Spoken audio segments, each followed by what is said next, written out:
អ្នកគ្រូចុះអាហារអីគេខ្លះដែលអ្នកម្ដាយសម្រាប់ឲ្យការវះកាត់ហ្នឹងគាត់គួរតែជៀសវាងទៅអ្នកគ្រូ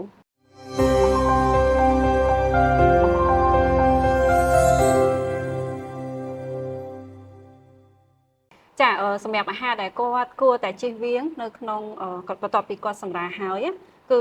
គាត់គួរតែជៀសវាងនៅអាហារដែលមានរសជាតិជូរជាតិហឹរដូចជាញ៉ាំអាហារដែលប្រៃពេកផ្អែមពេកដូចជាគ្រឿងកំប៉ុងជាដើមហ្នឹងហើយជៀសវាងនៅអាហារដែលមានសារធាតុកាហ្វេអ៊ីនអាហារសារធាតុកាហ្វេអ៊ីនមិនមែនមានតែនៅក្នុងកាហ្វេណាយើងយកច្រឡំថានៅក្នុងកាហ្វេកម្មពិតមានតែនៅក្នុងតែនិងមាននៅក្នុងសូកូឡាក៏មានដែរនិយាយទៅយើងគួរតែអាននៅលើ label ផលិតផលថាតើអាហារហ្នឹងវាមានសារធាតុកាហ្វេអ៊ីនអត់ចា៎ហើយបើជៀសវាងបានដូចជាពពួកត្រីសមុទ្រដែលវាសម្បូរដោយមាគ្គាខ្ពស់ចាអាហារដែលសម្បូរទៅដោយវីតាមីន A ខ្ពស់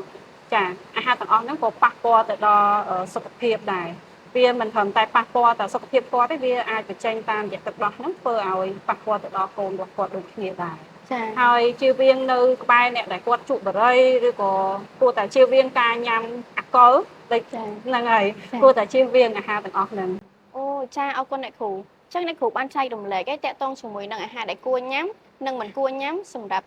ម៉ាក់ដែលគាត់សម្រាប់ដល់ការវះកាត់ហើយចុះសម្រាប់ទារកដែលគាត់សម្រាប់ដល់ការវះកាត់វិញអ្នកគ្រូតើគាត់គួរតែផ្ដល់អាហារូបត្ថម្ភអីគេខ្លះដើម្បីឲ្យសារពាង្គកាយរបស់គាត់នឹងកាន់តែរឹងមាំដូចជាទារកដែលសម្រាប់ឲ្យធម្មជាតិដែរទៅអ្នកចាអញ្ចឹងសម្រាប់ទារកដែលគាត់កើតដោយវះកាត់ណាយើងដឹងហើយថាគុណវិបត្តិមួយគឺគាត់អត់សូវមាន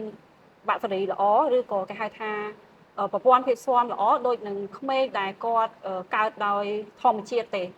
អញ្ចឹងសម្រាប់ក្មេងដែលសម្រាប់បានន័យថាកើតដោយវះកាត់ហ្នឹងគឺយើងត្រូវ take care គាត់រៀងច្រើនជាងឲ្យបញ្ហាប្រយ័ត្នប្រយែងជាងក្មេងដែលគាត់សម្រាប់ដោយធម្មជាតិណាអាហារបឋមដែលសំខាន់សម្រាប់គាត់ហ្នឹងគឺមានតែទឹកដោះម្ដាយតែមួយគត់ដែលស័ក្តិសមសម្រាប់គាត់ព្រោះអីនៅក្នុងទឹកដោះម្ដាយហ្នឹងគឺជាពិសេសហ្នឹងគឺទៅលើទឹកដោះដំបូងតែម្ដងដែលវាមានសារធាតុចិញ្ចឹមជាអង្គតិកដែលជួយទៅដល់គាត់ហើយយើងគួរតែផ្ដល់ឲ្យប្របើកដោះហ្នឹងចាស់ហើយណាស់ឲ្យបាន6ខែចា៎ក៏ប៉ុន្តែមួយទៀតដែរសម្រាប់ម៉ាក់មួយចំនួនដែលគាត់អត់មានលទ្ធភាពនៅក្នុងការប្របើកដោះកូនក្នុងលក្ខខណ្ឌអីណាមួយយើងអត់ដឹងទេអញ្ចឹងគាត់អាចរើសនៅទឹកដោះគោម្សៅដោះគោគេហៅថា formula មានហ្នឹងដែលមានសារធាតុចិញ្ចឹមដូចខាងក្រោមមានដូចជាសារធាតុ lactoferrin ដែលវាសម្បូរច្រើននៅក្នុងទឹកដោះដំបូងរបស់ម្ដាយហ្នឹងគេហៅថា colostrum ហ្នឹងហើយសារធាតុហ្នឹងគឺវាជួយរារាំងការលូតលាស់របស់មេរោគមិនល្អដោយវាបង្កើនការលូតលាស់របស់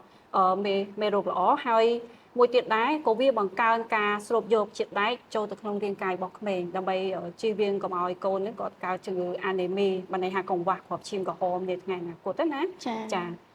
ហើយសារធាតុ HMO ដែលវាក៏ជាសារធាតុសំខាន់វាដូចជាអង្គតិកការពាររាងកាយដូចគ្នាដោយវាបង្កើនមេរោគល្អហើយវារារាំងការលូតលាស់មេរោគមិនល្អដូចគ្នាសារធាតុ ARA ដែលវាជាសារធាតុដែលជួយបង្កើននៅប្រព័ន្ធភាពស៊ាំការពាររាងកាយរបស់ក្មេង DHA ដែលវាជួយទៅដល់ខួរក្បាលជួយទៅដល់ភ្នែកនិងការវិវត្តរបស់ក្មេងដូចគ្នាហើយនឹងមានតូរីននិងខូលីនដែលវាសុទ្ធសឹងតែជាសារធាតុសំខាន់ដែលជួយទៅដល់ការវិវត្តខួរក្បាលរបស់ក្មេងក្រៅពីនឹងទៀតនៅក្នុងទឹកដោះគោក៏មាននៅពួកវីតាមីននិងសារធាតុរ៉ែដតៃទៀតដូចគ្នាអញ្ចឹងសារធាតុខាងលើទាំងអស់ហ្នឹងវាសុទ្ធសឹងតែជាសារធាតុសំខាន់ដែលវាជួយទៅដល់ការលូតលាស់របស់ក្មេងនិងជាប្រព័ន្ធការពាររាងកាយរបស់ក្មេងអរគុណអ្នកគ្រូដែលបានចែករំលែកនៅចំណេះដឹងជាមួយនឹង tip ផ្សេងសម្រាប់ម៉ាក់ជាមួយនឹង baby ដែលគាត់សម្រាប់ដល់ការវះកាត់ហ្នឹងចា៎ហើយក៏អរគុណម៉ាក់ប៉ាទាំងអស់គ្នាដែលបានទស្សនានៅវីដេអូមួយហ្នឹងបើសិនជាមានចម្ងល់ផ្សេងទៀតសូមកុំភ្លេចធ្វើការ comment នៅខាងក្រោមហើយបើសិនជាចូលចិត្តនៅវីដេអូមួយនេះសូមកុំភ្លេចធ្វើការ like និង share ម្នាក់មួយផងណាជួបគ្នានៅវីដេអូក្រោយទៀតបាយបាយ